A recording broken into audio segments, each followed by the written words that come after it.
ఇటీవల జైలు నుంచి విడుదలైన బోరుగడ్డ అనిల్ కుమార్ రాష్ట్ర రాజకీయాల్లో సరికొత్త ప్రకంపనలు సృష్టిస్తున్నారు. అధికార మార్పిడి తర్వాత అనేక కేసుల్లో రిమాండ్ అనుభవించి బయటకు వచ్చిన ఆయన మీడియా ముందు వెల్లడించిన విషయాలు ఊహించని మలుపు తిరుగుతున్నాయి.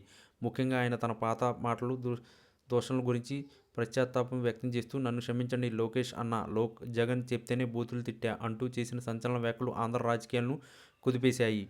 గత వైఎస్ఆర్ కాంగ్రెస్ పార్టీ ప్రభుత్వ హయాంలో బోరుగడ్డ అనిల్ కుమార్ సోషల్ మీడియా వేదికగా ప్రతిపక్ష నాయకులను, ముఖ్యంగా నారా లోకేష్ను టార్గెట్ చేస్తూ అభ్యంతరకరమైన తీవ్రమైన భాషను ఉపయోగిస్తున్నారు. అప్పుడు ఆయన జగన్ను ఆప్తుడిగా, అనధికారిక ప్రతినిధిగా చలామణి అయ్యారనే ఆరోపణలు ఉన్నాయి. ఇప్పుడు అధికారాలను కోల్పోయిన ఆ దూషణల వెనుక ఉన్న అసలు కారణాన్ని ఆయన బయటపెట్టడం గమనార్హం. జగన్మోహన్ రెడ్డి గారి ఆదేశాల మేరకే తాడేపల్లి నుంచి వచ్చే స్క్రిప్ట్ ప్రకారమే నేను మాట్లాడాను. లేదంటే ఆ రౌడీ షీటర్ నన్ను రౌడీ షీటర్ అని అధికారికంగా పేర్కొని పోయినా ఈ పదాన్ని ఆయన్ను అంటగట్టారు. గన్మ్యాన్లకు ఎందుకు ఇచ్చారు, ఎందుకు ప్రోత్సహించారు అని ఆయన ప్రశ్నించడం అప్పటి ప్రభుత్వంలో తన పాత్ర ఎంత కీలకమైందో చెప్పకనే చెప్పింది.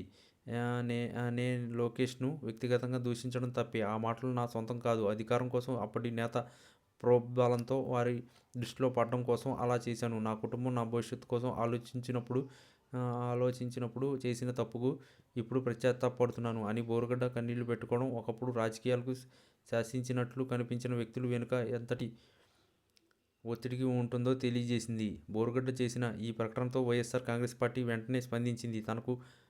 తమకు ఆయనతో ఎట్లాంటి సంబంధం లేదని, ఆయన పార్టీ కార్యకర్తలు కూడా కాదని అధికారికంగా ప్రకటించడం ఆయన వ్యాఖ్యలు చేసిన డ్యామేజీకి నిదర్శనం. గతంలో తమ కోసం పనిచేసిన వ్యక్తిని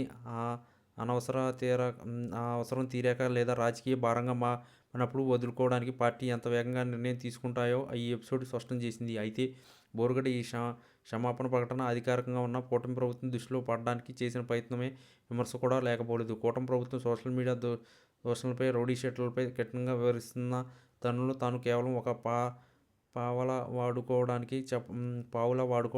వాడుకోబడ్డాడని చెప్పడం ద్వారా ఆయన న్యాయపరమైన చిక్కుల నుంచి తప్పించుకోవడానికి ప్రయత్నిస్తారని రాజకీయ విశ్లేషకులకు అభిప్రాయం. బోరుగడ్డ అనిల్ కుమార్ వ్యవహారం ఆంధ్ర రాజకీయాల్లో బూతుల రాజకీయాల వెనుక ఉన్న చీకటి కోణాన్ని బయటపెట్టింది. నాయకుల అండదండలతో వ్యక్తిగత దూషణలకు దిగే వ్యవస్థ అది అధికారిక మార్పిడి తరువాత ఆ వ్యక్తులను ఎలా బలిపశువులను చేస్తుందనే విషయాన్ని స్పష్టం చేసింది. ఈ సంచలన రాజకీయాల్లో ఎవరిని శాశ్వతం నమ్మకూడదనే పాఠాన్ని నేర్పింది. భవిష్యత్తులో రాజకీయ నేతలను దూషించేవారు ఈ పరిణామాలను ఒక హెచ్చరికగా తీసుకునే అవకాశం ఉంది. బోరుగడ్డ ఈ క్షమాపణను లోకేష్ అన్న ఎలా స్వీకరిస్తారు, ఈ విషయంలో కూటమి ప్రభుత్వం ఎట్లాంటి వైఖరి తీసుకుంటుంది అనేది చూడాలి. రాజకీయ డ్రామా ఇప్పుడే మొదలైంది.